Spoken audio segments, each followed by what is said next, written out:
Hello friends, welcome to my YouTube channel study with Savi. आज हम बाल विकास के क्वेश्चन करेंगे। इसके पहले वीडियो में हमने बाल विकास की एक नई सीरीज़ स्टार्ट करी है, तो वही सीरीज़ हम कंटिन्यू करेंगे। इसके पहले वीडियो में हमारे 20 क्वेश्चन कंप्लीट हो चुके हैं, तो इसलिए आज हम 21 क्वेश्चन से स्टार्ट करेंगे।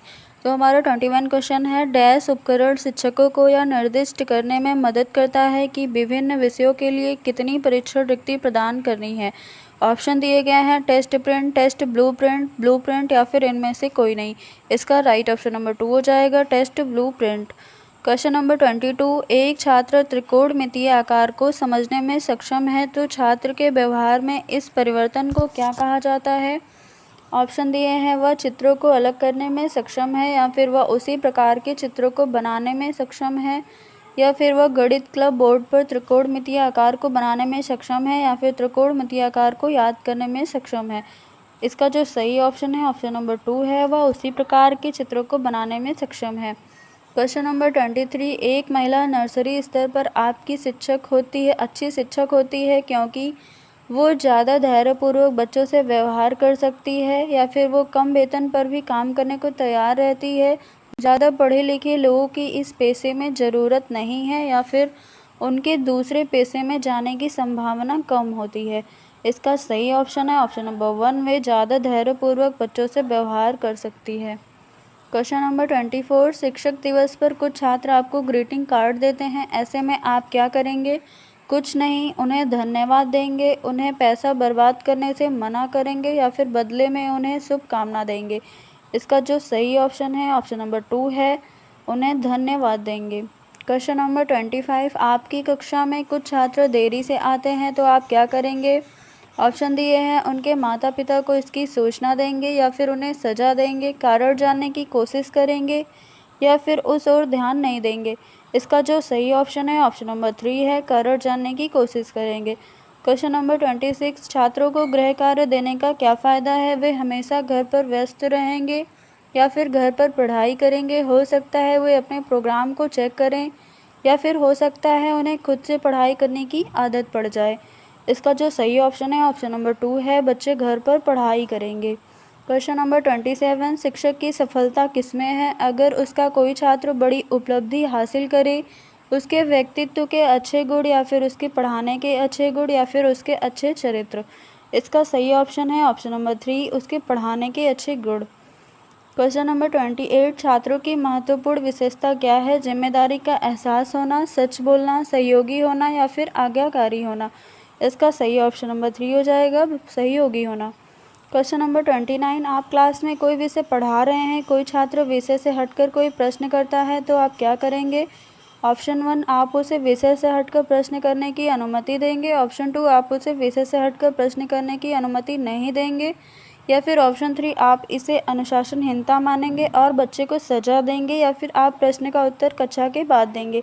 इसका सही ऑप्शन नंबर 4 हो जाएगा, आप प्रश्न का उत्तर बच्चे को कक्षा के बाद देंगे।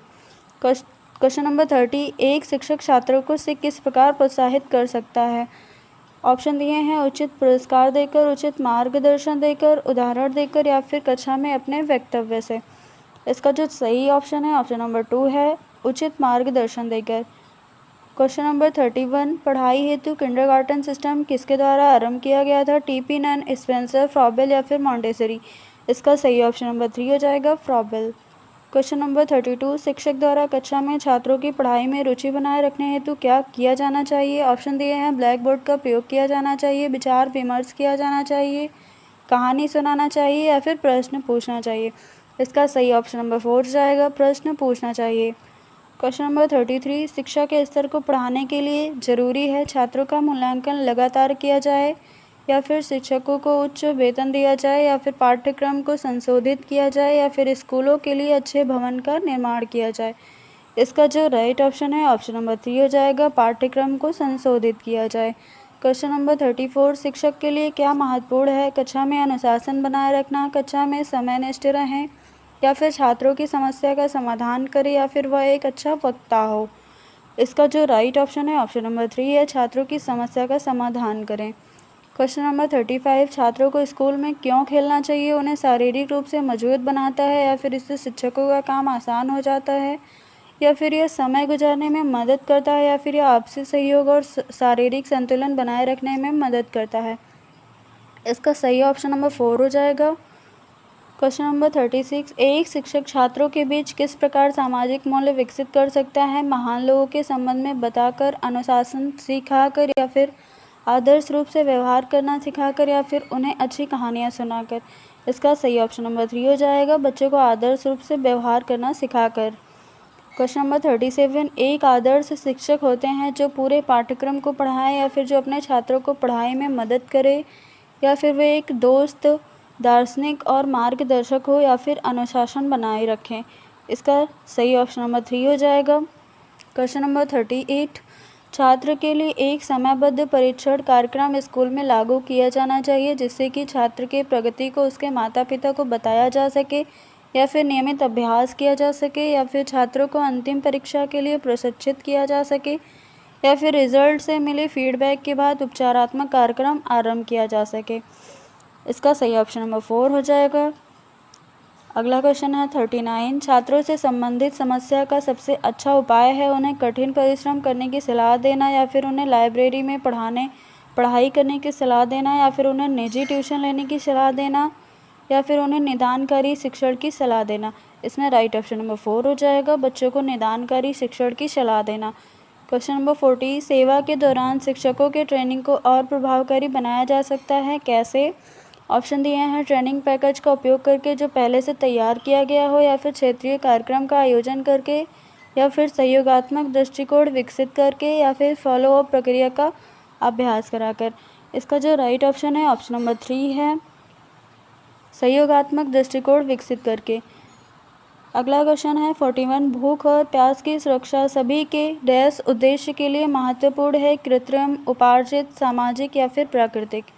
इसका सही ऑप्शन नंबर 4 हो जाएगा, प्राकृतिक। क्वेश्चन नंबर 42, एक शिक्षक कक्षा में पढ़ाई के दौरान ऑडियो विजुअल एड्स और शारीरिक गतिविधियों का प्रयोग करता है क्योंकि वो पढ़ाई को आसान बनाने का प्रयास करते हैं, या फिर छात्रों को कई प्रकार से पढ़ाने का प्रयास करते हैं, या फिर पढ़ाई को छात्रों के लिए आसान बनाने हेतु विभिन्न तरीकों का इस्तेमाल करने का प्रयास करते हैं, या फिर यह शिक्षक को आराम प्रदान करता है। इसका राइट ऑप्शन नंबर 3 हो जाएगा। अगला क्वेश्चन है 43, एक शिक्षक छात्रों को पढ़ाई के दौरान कई अन्य प्रकार की गतिविधियों जैसे ग्रुप डिस्कशन, ग्रुप प्रोजेक्ट आदि करवाता है, या पढ़ाई के किस आयाम को प्रदर्शित करता है? ऑप्शन 1 है, पढ़ाई को मनोरंजन के माध्यम से सीखना, या फिर भाषा निर्देशित शिक्षण, या फिर प्रतियोगिता आधारित पढ़ाई, या फिर पढ़ाई के माध्यम से सामाजिक कार्यों को सिखाना। इसका जो राइट ऑप्शन है ऑप्शन नंबर 4 है, पढ़ाई के माध्यम से सामाजिक कार्यों को सिखाना।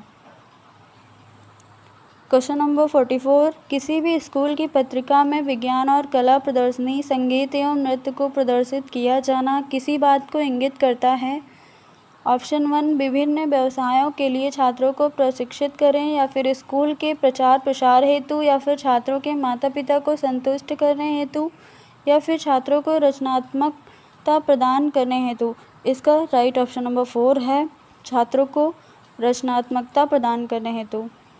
क्वेश्चन नंबर 45, पढ़ाई के दौरान शिक्षक छात्रों के एक विषय को दूसरे विषय के साथ आपस में जोड़कर पढ़ाने का प्रयास करते हैं, इसका छात्रों को क्या लाभ मिलता है? ऑप्शन 1 है, छात्रों को एक विषय के साथ साथ दूसरे विषय की भी जानकारी प्राप्त होती है, या फिर छात्रों को विषय के बीच का अंतर पता चलता है, या फिर छात्रों को पढ़ाने की सहायता होती है, या फिर छात्रों को विषय को और मजबूत करने में मदद मिलती है। इसका राइट ऑप्शन नंबर 1 है, छात्रों को एक विषय के साथ साथ दूसरे विषय की भी जानकारी प्राप्त होती है। तो गाइज़, हमारे क्वेश्चन यहीं पे ख़त्म होते हैं, फिर मिलेंगे अगली वीडियो के साथ। तब तक के लिए धन्यवाद। Please like, share and comment करना ना भूलें। Thank you.